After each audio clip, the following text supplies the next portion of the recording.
Alors bonjour, je suis le docteur Michael Sikorav. Il s'est passé quelque chose là aujourd'hui. Moi, je vous avoue, ça m'agace un peu, mais ma femme pense que j'exagère. Du coup, elle est pas présente.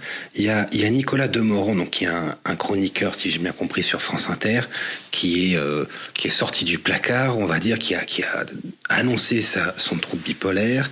Et j'insiste bien, c'est pas une critique contre le témoignage de Monsieur Demorand qui, j'ai aucun doute, est très bien.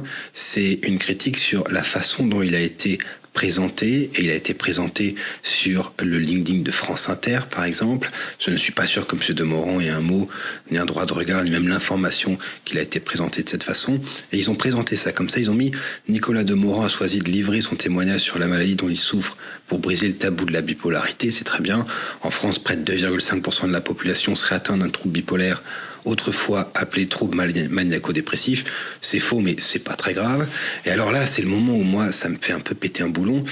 Suivi et traité, les personnes qui en sont touchées vivent une existence tout à fait normale. Alors là, moi, honnêtement, c'est comme si vous aviez l'idée d'arriver et de dire j'ai été diagnostiqué d'un cancer du sein, mais aujourd'hui je vais bien. Il faut se rendre compte que les femmes traitées pour leur cancer du sein, si elles sont suivies et traitées, vivent une vie tout à fait normale. Non, ce n'est pas vrai. Il y a des femmes qui décèdent en 6 mois et pour certains cancers, le pronostic est effroyable. Le diagnostic du trouble bipolaire est un diagnostic relativement hétérogène, finalement malgré tout extrêmement hétérogène, beaucoup plus que ce que moi j'aimerais, mais c'est comme ça. Et donc en fait, il faut bien avoir en tête que pour une personne comme M. Demorand, ou même moi, parce que moi j'ai un trouble léger aussi, malgré tout, c'est léger, j'insiste, il y a une centaine de personnes qui sont atteints, qui n'arrivent pas à bosser, qui ont un handicap quotidien qui n'a absolument rien à voir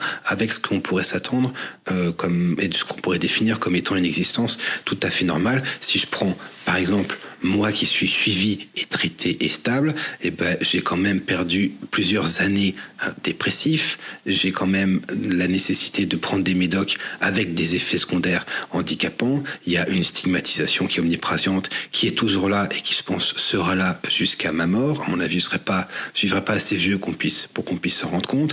Et il y a des aménagements dans ma vie, notamment sur le plan du sommeil, qui ont dû être faits d'aussi loin que je puisse m'en souvenir, c'est-à-dire même quand j'avais 7 ou 8 ans.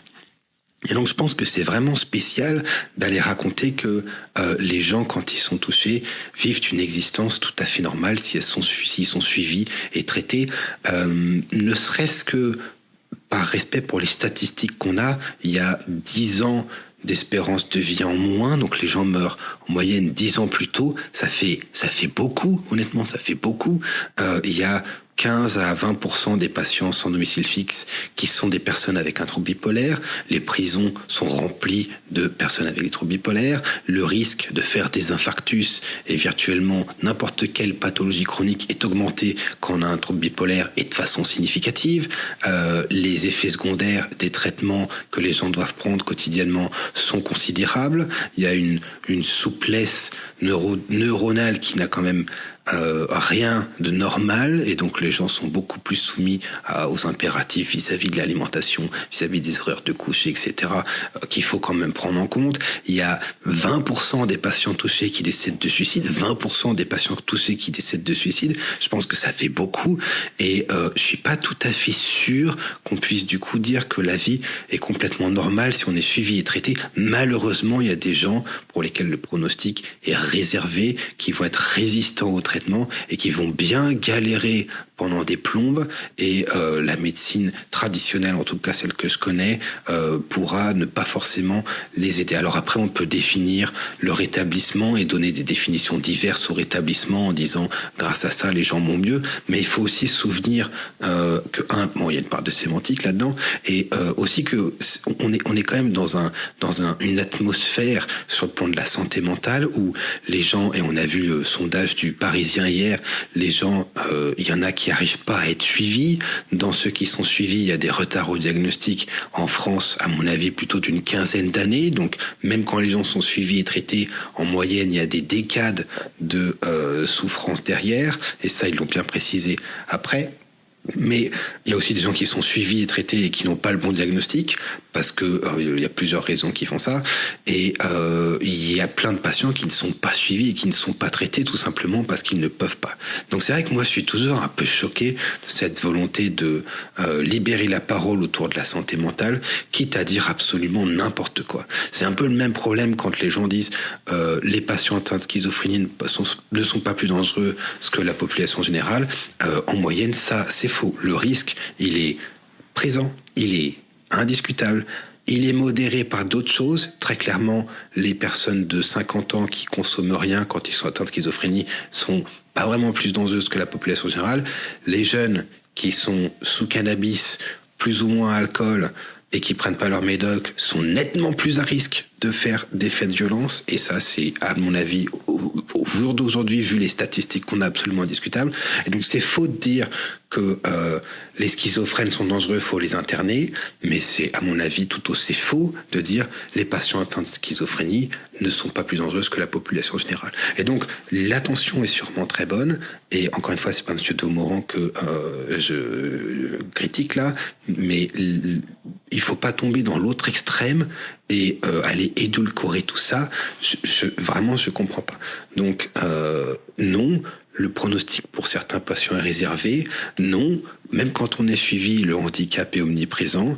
Non, il va y avoir des gens qui vont être résistants malgré les traitements. Non, il y a des gens qui vont être dans une impasse thérapeutique parce qu'en France, il nous manque une chier de psychotropes. Et quand je dis une chier, je dis une chier de psychotropes. Et donc non, tout n'est pas rose du tout. Il y a des gens qui vont y passer parce qu'il n'y a pas de soins. Il y a des gens qui vont y passer parce qu'il n'y a pas de médoc. Il y a des gens qui vont y se passer parce que la maladie est très grave. Et ce, même s'ils sont suivis et traités. Et du coup, c'est pour ça qu'il est important que les gens soient suivis tôt, que les gens puissent être diagnostiqués tôt. Et c'est pour ça que c'est un drame que la psychiatrie manque aussi peu de moyens, parce que honnêtement, si c'était une maladie mortelle, ça ne poserait pas de soucis, parce que de toute façon, on pourrait rien faire. Si c'est une maladie sur laquelle on n'a absolument aucun contrôle ni pouvoir, eh ben, ça poserait pas grand-chose. Mais là, effectivement, le pronostic s'améliore quand les gens sont suivis et traités et pris en charge suffisamment tôt. Mais de là à dire que tout le monde vit une existence tout à fait normale, c'est 100% fake. Donc je sais pas qui a écrit ça chez France Inter, mais je pense que ça rend pas service. Et il faut vraiment faire gaffe, à mon avis, à pas tomber dans l'autre extrême, parce qu'il y a des gens qui vont se dire « Oh là là, il est bipolaire, donc c'est que je peux y arriver ». Il y a aussi des gens qui vont lire ça et qui vont se dire « Mais il se fout de la gueule du monde ». Et je pense que ça diminue un petit peu le propos du témoignage qui est juste en dessous.